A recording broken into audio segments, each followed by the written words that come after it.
Daniel Murray would make his mark in the nation's capital and come to pride himself on being among the oldest inhabitants there.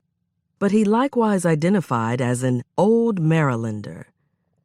It was in Baltimore, Washington's sister city, that Murray was born on March 3, 1851. Maryland was a slave-owning state, but 90% of black Baltimoreans were free. The city was home to the country's largest free black population, numbering more than 25,000 when Murray was a boy.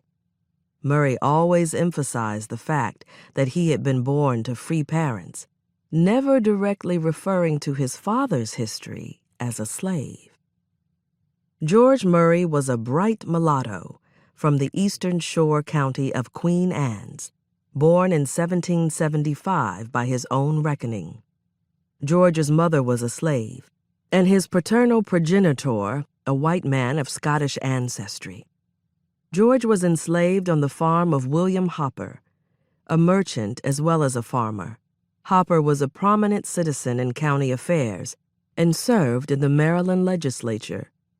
In 1771, he built a large brick dwelling, which came to be called Wharf House, on his estate located on high ground between the west and east branches of Corsica Creek.